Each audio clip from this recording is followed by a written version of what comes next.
Okay, so here, continuing on in our discussion of ARC Section 60A, we'll talk about ARC Section 60A.20 through 24, and this relates to engagement level quality control.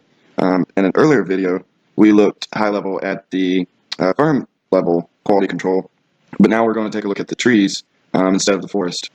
And we see here that in an engagement performed in accordance with SSARS, the engagement partner should possess the competence and capabilities to perform the engagement, and competence and financial reporting appropriate to the engagement circumstances. Okay, so let's, before we dive into more details of this, let's understand exactly who is the engagement partner as it relates to SSARS. Unfortunately, we have a definition for this, so let's go up to the definition.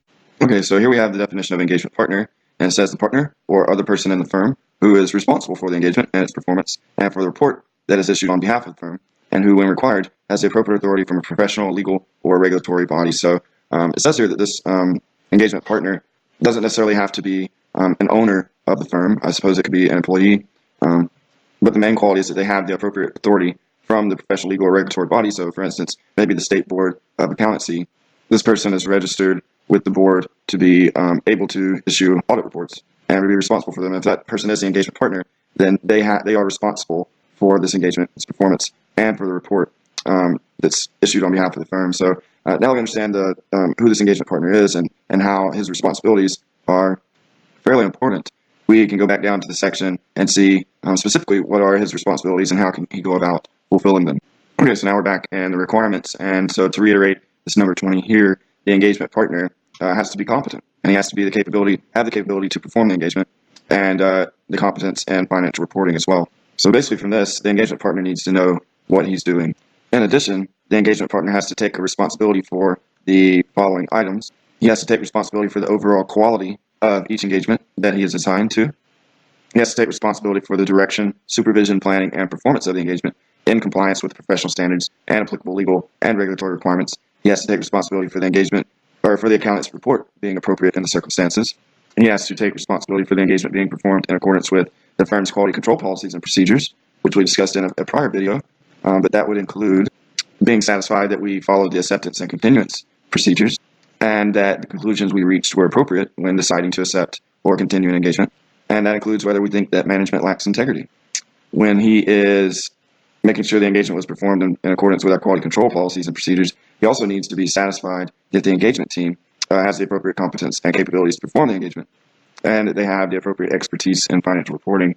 And that should ensure that we perform the engagement in accordance with professional standards and legal and regulatory requirements, and that we enable a report that is appropriate in the circumstances to be issued. And following the quality control procedures should also include taking responsibility for appropriate engagement documentation being maintained. So that's a lot of responsibility for the engagement partner to be responsible for. In summary, he needs to first know what he's doing.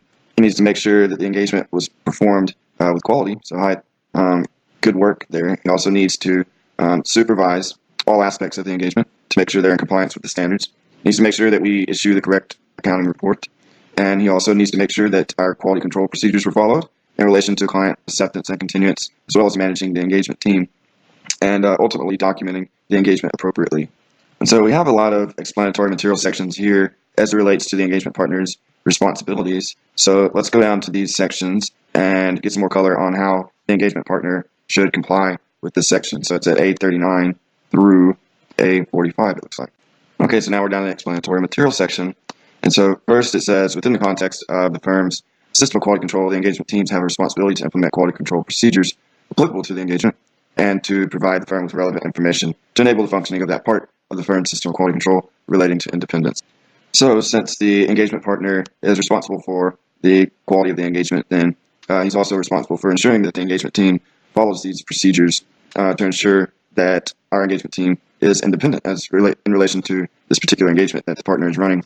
And this next explanatory paragraph here describes that the engagement partner has a responsibility for the tone at the top. So he needs to make sure that his actions and his messages to members of the engagement team make it clear that he expects high quality on the engagement.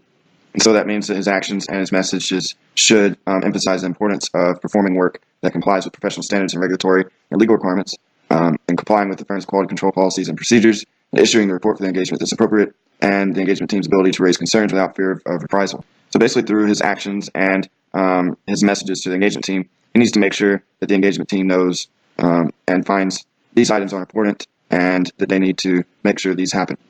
And next, this paragraph emphasizes that we can rely on our firm's system of quality control to comply with this particular section. For example, in each engagement, we don't necessarily have to go through all of these steps to make sure all of this is happening. We can rely on our overall firm's quality control to make sure that we are emphasizing high quality on our engagements. Since we remember from the requirement that our personnel are supposed to be competent, well, our recruitment and formal training procedures at our firm's quality control could cover that. Our independence policies at the firm level could cover the independence part of our engagement. So if in our quality control at the firm, we require our employees to all disclose their relationships with any of our clients, then that quality control at the firm level will have covered the independence piece. We could also have acceptance and continuance policies at the firm level to where we don't necessarily have to individually within the engagement decide whether to accept or continue a client relationship if at the firm level we've already done that at a high level. Also in our monitoring process, we might monitor our compliance with regulatory recruit and legal requirements to the point where we don't necessarily have to document and do that at the engagement level. And so if within our overall quality control policies at the firm, we found deficiencies in our quality control, the engagement partner might consider how that affects the particular engagement that he's working on and whether those issues need to be rectified. But a deficiency in our quality control doesn't necessarily mean that the engagement wasn't performed in accordance with professional standards or that the accountant's report was not appropriate. The quality control standards or policies are merely put into place to help to maybe prevent that from happening. But if we do have a deficiency, it doesn't necessarily mean that the engagement failed. Next, as we remember from the requirement, we're required to assign engagement teams that are competent and able to perform the engagement following professional standards and with high quality. So here we have some more explanation of how to achieve that. And so the engagement partner, when he is considering what engagement team members to add to the engagement team, he can consider the following qualities. He could consider whether the employee has practical experience with engagements that are similar or just as complex through that employee's training or their participation in other engagements. The partner might also consider this understanding of professional standards and legal and regulatory requirements, technical expertise. For example, if there's something unique about this engagement or that would require specialized skills, then he needs to make sure that a member of the engagement team has those particular skills. He might also consider the relevant industries that this client operates. So if there's a specific industry that requires very specific understanding of the accounting rules and policies to that industry, then he might want to make sure that the engagement team has a good understanding and experience with those types of industries. You might also try to understand whether the engagement team has the ability to exercise professional judgment and an understanding of the firm's quality control policies and procedures. So next we have some more information on acceptance and continuance of clients' relationships in accordance with SSARS. And remember from the requirements that we are required to have policies in place to determine whether to accept or continue client relationships. And here we have a list of things that the engagement partner might consider when determining whether to continue or accept a new client. For example, we might consider the integrity of the principal owners, key management, and those charged with governance of the entity. If they don't have integrity, we might consider not continuing or accepting that engagement. We might also consider the engagement team's competence to perform that engagement and the time and resources. So if we're not really experienced with that type of engagement or we don't have the time or resources to actually do it with high quality, then we might consider not accepting that engagement. Next, we might consider relevant ethical requirements. So if we're unable to be independent from that particular client, we might not accept them as a client. And finally, we might consider significant findings or issues that arose in prior engagements or other engagements that we've done for this client. So if they typically have a lot of errors or maybe even fraud occurring at the entity, we might consider whether we might not, maybe the risk of having them as a client might be too high. And if the engagement partner does doubt management's integrity, it might not be appropriate for us to then accept the engagement because we might not want to be associated with the entity's financial statements because the integrity of management could really be pervasive across the entire company and might make our audit risk too high to the point where, or not audit risk, but our risk of issuing an inappropriate report might be too high no matter what procedures that we do due to the inherent risk of performing these engagements. So now we sort of understand the engagement partner's responsibilities for assigning engagement teams and making sure that quality control procedures are in place. Let's go back up to the requirements and finish off the next few requirements as it relates to engagement level quality control. Okay, so now we're back in the requirements and we'll finish this off with 22 through 24 as it relates to engagement level quality control. We have here the relevant considerations after engagement acceptance. So if the engagement partner obtains information that would have caused the firm to decline the engagement, had that information been available earlier, then the engagement partner should communicate that information properly to the firm so the firm and the engagement partner can take the necessary information. So if after we have already started performing the engagement, we learn some new information that might have told us that we should not have accepted that engagement, then the engagement partner in the firm need to decide whether we actually do need to continue doing that engagement or to stop it right there. Next, we have compliance with relevant ethical requirements.